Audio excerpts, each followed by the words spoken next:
So what do you hunger for? And no, I don't mean, what would you like for brunch this morning? I mean, in the depths of your soul, how do you want to be fed? You know, in some ways it's easy to confuse hunger with desire. Case in point, an author who I like to read a lot by the name of John Shea was telling this story about a woman he had met at a conference. And she was talking amongst a group of people, and she said, you know, I am tired of being an apple giver. And she continued by explaining that she was a mother of 3 children under the age of 5. God bless her. And what she meant by being an apple giver is that her children were always asking for something. Mommy, I want an apple. Mommy, tie my shoes. Mommy, I want my coat on. Mommy, I want my coat. Some of you have lived this. You know. And some of you live it with, there are sometimes you have adults in your relationship who do the same thing. She found it to be never ending. And she was tired, and she was sick of it. And the group naturally rallied around her, came up with a laundry list of all kinds of ways to be able to mitigate that. You know, she said that some people say, get some daycare, or work part-time, or get that husband of yours to do more work to get this done. Right? But what I think is that her complaints also spoke to a deeper hunger that was in her, a longing to be met. And in the course of those responses came one person's voice who said to her something completely different out of the ordinary. She may or may not have heard it, but that person gave sagely advice and said to her, honey, you have got to learn to sing. She went on to explain that the apple giver had to change her whole attitude. That none of those escapist suggestions were going to provide her lasting help, and rather that she had to make apple giving an event where she and her child met. We see this in the gospel text this morning. The crowd is chasing Jesus down for more bread. They're hungry. And like a wise teacher, he knows good and well their desire is to have more bread, like they experienced in the feeding of the 5,000. But interestingly enough, pacifying the masses with bread, it's an old Roman trick. You ever heard the phrase bread and circus? That's where it comes from. Indeed, the world hasn't changed a whole lot with that trick. Bread and circus is still pretty effective with the masses. But it doesn't satisfy the deeper needs. I imagine some of you are familiar with the book Tuesdays with Morrie. Well, the little bit that I want to share with you the extract I want to share with you is from that book and from that. I think it was a television series for a period of time. No? Was it a movie, something like that? Yeah. It was a long time ago. Mitch Albom was the person if you're interested. Anyways, so Morrie is sharing with Mitch about why the acquisition of things is so dominating. He says, you know, we've all got sort of a little brainwashed in this country, Morrie sighs. Do you know how people are brainwashed? They repeat something over and over and over. And that's what's going on in this country, he says. Owning things is good. More money is good. More property is good. More commercialism is good. More is good. And if you remember the movie Color of Money, what do they say? Greed is good. Baloney.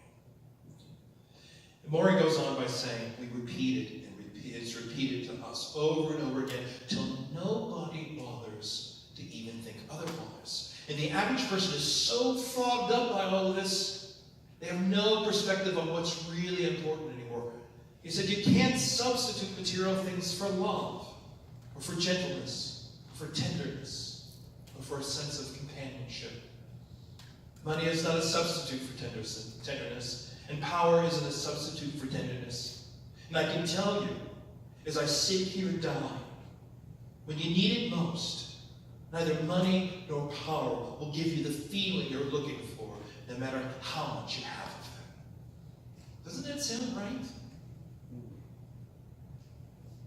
Jesus, the good teacher, sees beyond the hunger of the daily round found in the masses and tells them what you really want is the bread of heaven. And they respond by saying, "Sir, give us this bread." And then he identifies himself as the bread of life. He speaks to our deepest hungers by telling us, through an insistence on being that bread, several things. What I hear him saying is, don't keep hungering after wonders as wonders. Notice there is a deep hunger in you, not for what perishes in time, but for what lasts into eternity. Turn your mind from doing things to the inner space from which you are able to do things. God's work is always co-done with God. Don't ask, "Oh, I know this is true." Ask, am I in communion with God and receiving God's life?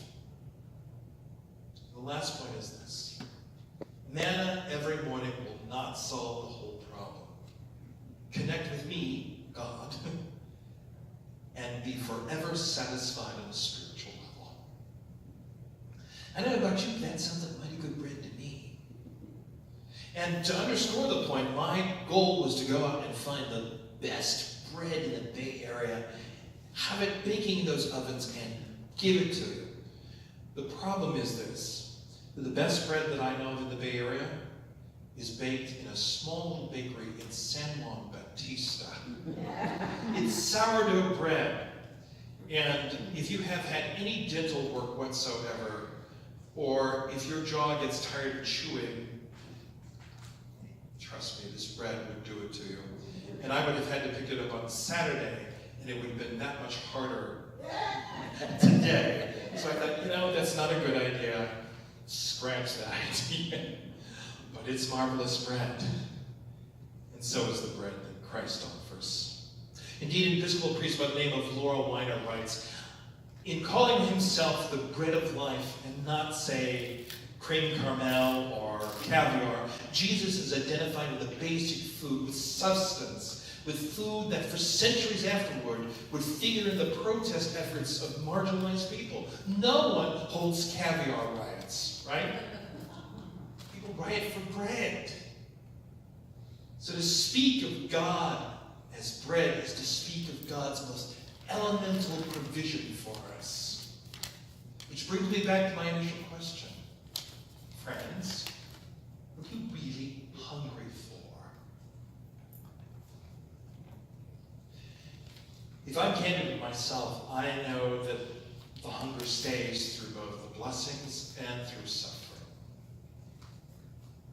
I hunger sometimes for things that I can't even share with another human being. I hunger for union with God.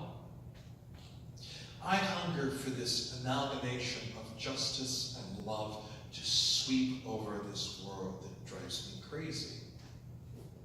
I hunger for St. Clare's Episcopal Church to know God and God's love in such deep and radical ways that it would create radical transformation for this community and the world. And I know that that idea would scare a lot of people, but I just hunger for God in those ways. That's my short list. What's yours?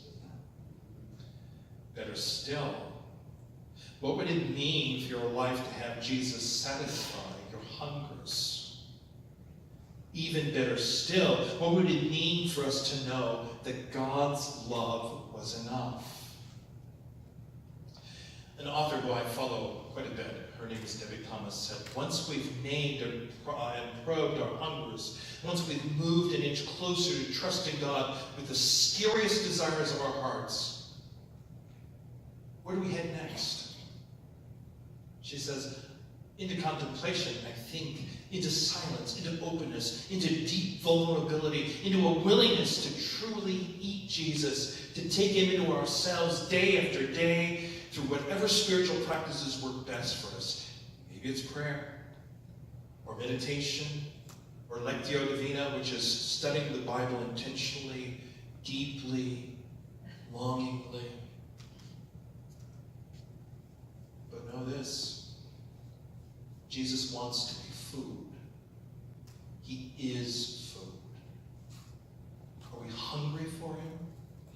Will we allow his substance to become our substance? The bread of heaven is ours for the tasting.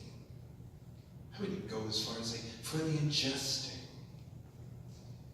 My friends, there is a deep spiritual level where we are not only nourished, but where love elevates our efforts, where things are not only blessed, but even get easier.